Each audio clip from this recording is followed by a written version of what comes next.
What's up, guys? It's Sean here with the Sean Daily Football Channel, and today I have for you another episode of the big game analysis. That's what we kind of been doing over the weekend. I'm gonna most likely start freshening these up going forward. We kind of are in an international break as of tomorrow, but we'll see what we can do for the weeks coming up.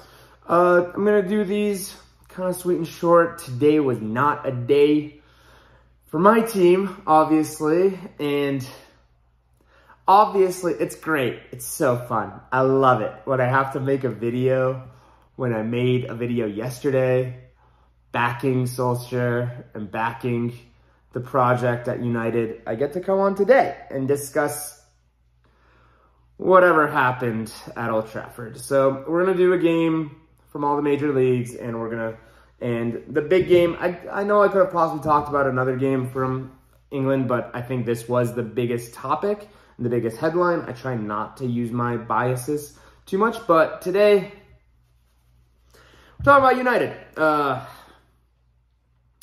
Very, very, very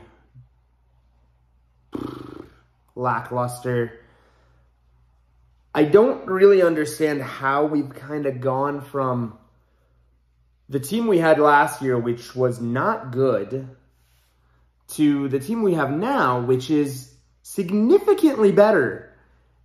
And somehow we're playing worse.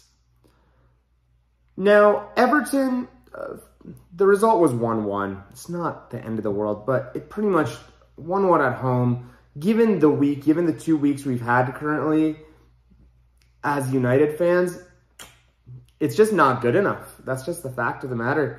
Is we played horrible against Young Boys. We played mediocre against West Ham. We played horrible against them in the EFL Cup, and we didn't play well against. We obviously played horrible against Aston Villa, Villarreal. Not any concise performances that I can be proud of or say we deserved a result.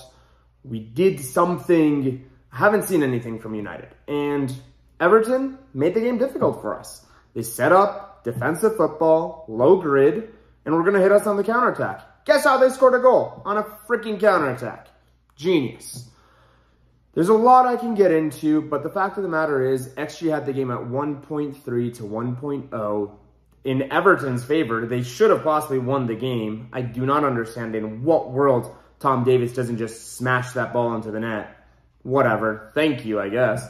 But great result for Everton. Horrible result for United. Very, very disappointed in United. They need to show up. They need to figure something out. This tie just means, I can't say we're out of the title race already, but it feels like we're out of the title race already. That pretty much just seals the deal for me, as far as I'm concerned. We have 4 huge games coming up. We have Leicester, Spurs, Arsenal, and City, or Liverpool and City coming up. How many points are we getting in those 4? 6? 9? There's no way we're getting 12. 0? Absolutely possible. Ole Gunnar Solskjaer needs to be very, very careful. He needs to show up in these 4 games. These are the games where he kind of gets judged off of. We can kind of forgive these bad games if he can show up in these ones. Let's find out what happens after the international break. 1 sec. Sorry about that. Moving on to La Liga, and very, very impressive result for Atletico Madrid. 2-0 against Barcelona, and very, very bad week for Barca. 2 games back-to-back, 3-0 against Benfica, 2-0 against Atleti. It's getting harder and harder to defend Ronald Koeman. I can't, again, like I said previously, I'm not one to say sack the manager, but it's getting pretty hard to defend him. It could have been worse. Suarez had a chance. João Felix had a chance to really finish it and seal the deal. I must say, fantastic goal from both Lemar and Suarez. The amount of space given to them. Ridiculous. Barca did nothing. Nothing. There was barely a chance. Coutinho maybe should have done a bit better with one of the chances he had, but this Barca team just lacks identity. It lacks all the things that are wrong with United. You can argue are the same things that are wrong with Barca. I'll give Barca the benefit of the doubt. Their team is significantly worse. It's the only thing I can really say. But great result for Atletico. They are the front runners for La Liga next to Real Madrid. I think they are going to be a very, very strong contender for this La Liga title. It's going to be very, very close. They are currently on equal points with Madrid having a game in hand. I think Real are just going to possibly edge them just because I have more faith in Real as far as goal scoring goes. Atleti, we'll see if they can keeping this up going forward.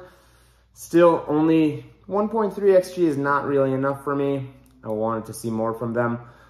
They have the talent to score more. I hope I can see that moving forward. Moving on to the Bundesliga, and we have there was a lot of games we could have talked about. We could have talked about Leipzig's win. We could have talked about Borussia Dortmund. We could have talked about Freiburg. There's a lot of great results, but the one I wanted to talk about, the biggest game of the day, in my opinion, was Gladbach versus Wolfsburg. And as you all know, I've mentioned this before, I am a huge fan of Adi Hütter. I think he's a phenomenal manager. And I think you're starting to see his touch on this Gladbach side. Very, very happy for Breel Embolo this game. I've been a huge fan of the Swiss star for years to come. A lot of injuries have kind of ruined his career almost, but I'm glad to see he's back, enjoying his football. Scored an amazing bicycle kick from 5 feet out, but still. It's an amazing bicycle kick, and he got the assist for the second goal that Hoffman scored, and he also won a penalty. Can't really ask for more from your striker that way.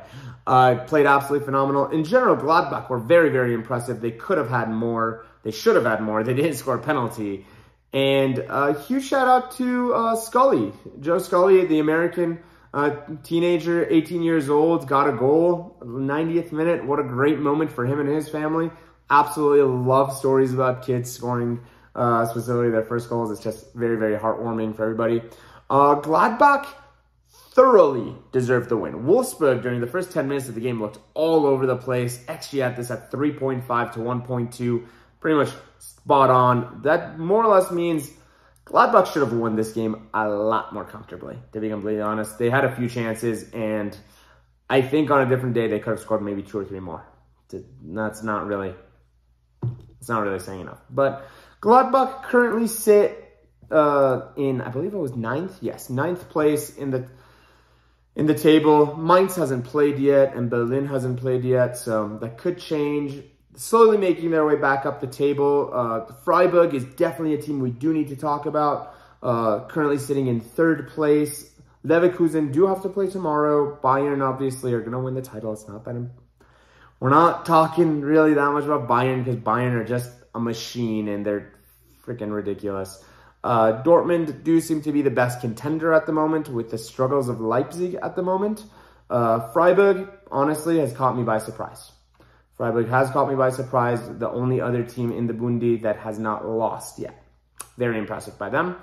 And moving on to the final league that we are talking about, and there was again, I could have talked about Juve and their resurgence under Maximiliano Allegri.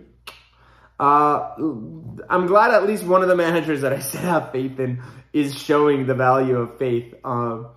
Allegri is this kind of manager. It's going to take him a few games, but he's going to get it right, and that Juve team is phenomenal, and they were able to win again today. That's about 6 wins on the bounce for them. But today I wanted to talk about Inter versus Sassuolo, or Sassuolo versus Inter. The game was in Sassuolo, and I actually thought Sassuolo played fantastic. If you haven't been watching Serie A, Sassuolo is a fantastic team, plays very, very beautiful offensive football. They pretty much dominated the possession specifically in this game. They were very much on the front foot, aggressive, about 60% possession to 40% for Inter. Very dominant. XG added at 2.0 to 1.6. Inter did have a penalty, so that kind of gives you an idea. The game was very even. It could have gone either way. The player I wanted to mention is Jeremy Boga. Absolutely phenomenal on the left wing for Sassuolo. Was tearing through that defensive line of Inter. They also had a penalty as well. Bacardi scored his goal off a penalty, showing the resoluteness of that Inter back line. It was a very, very heated game, but in the end, Inzaghi was just able to make this positive substitutions. He brought on Dzeko for Joaquim Correa, and immediately, fantastic Perisic cross enabled him to score. Dzeko also won the penalty that led to Lautaro scoring. Could have had a few more goals possibly in them, but more than anything else, very, very impressive. We're gonna need a lot of consistency in Serie A for any team really to challenge Napoli at the moment, because Napoli looks pretty impervious right now to anything. I've been very, very impressed with them. And this is a great result for Inter, keeping them kind of in the pack. Currently, it seems like this title is going to be a three-horse race between the Milan's clubs and Napoli. At the moment, I think AC is better situated to fight that, and we're going to find out the level to how much of a contender they are tomorrow when they play against Atalanta. Napoli, we're going to see how they do tomorrow against Fiorentina. It's not going to be an easy game for them either. Fiorentina are also a very, very impressive team. I've been very much enjoyed the attacking front foot style that they've incorporated, but Luciano Spalletti has done absolutely phenomenal, and I've been very, very impressed. That's kind of my summary for the big game previews, but thank you guys so much. My name is Sean Adelli, and I'll talk to you guys tomorrow. Bye.